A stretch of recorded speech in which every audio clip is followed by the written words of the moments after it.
Tonight, 24 hours after that miraculous discovery, How many of you? 13. Brilliant. Thai officials say the 12 boys, ages 11 to 16, and their coach are all in stable condition. The huge challenge, getting them out. One option, starting the rescue now. Oxygen tanks have now been placed along the exit route. But none of the boys knows how to swim, so they're scrambling to teach them diving skills to navigate tight tunnels that are tricky even for experienced divers. 2 rescue divers would be assigned to help each boy on a dangerous 2.5-mile trip, at some points too narrow to wear scuba gear, other parts needing a steep dive. Think of looking through a glass coffee cup where there's no visibility. Then on top of that, there's very narrow passageways. So the divers needed to run lines in order to be able to get in and get out. The group appearing thin.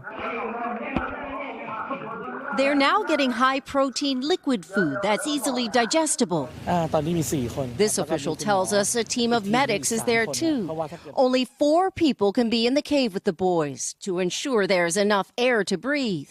Tonight, the British diving group that discovered the soccer team is warning a rescue now is risky, especially if the kids panic. They talk about teaching them to dive and then do it.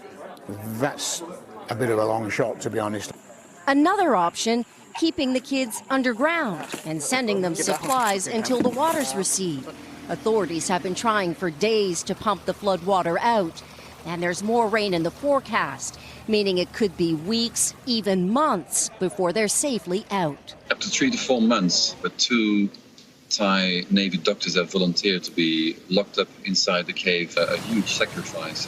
And tonight, teams have been trying to establish a phone line inside the cave so the boys can talk to their families and know they aren't alone as they wait. Divers, meanwhile, are trying to reassure the boys that more than 1,000 people are doing everything they can to get them home. Many people are coming. Many people. We are the first. Many people come. What day? So, Janice, authorities now have that critical decision to make about the rescue. Can you describe what the mood is like right there? Lester, there is a real change in momentum with rescue workers realizing what's at stake. There are just no easy options. Another possibility they're looking at is drilling new entries into the cave so they can pull them out. For the families, this is now a different sort of vigil. And for people everywhere, well, they remain captivated by these boys, their coach, and this incredible turn of events. Hey, NBC News fans, thanks for checking out our YouTube channel. Subscribe by clicking on that button down here and click on any of the videos over here to watch the latest interviews, show highlights, and digital exclusives. Thanks for watching.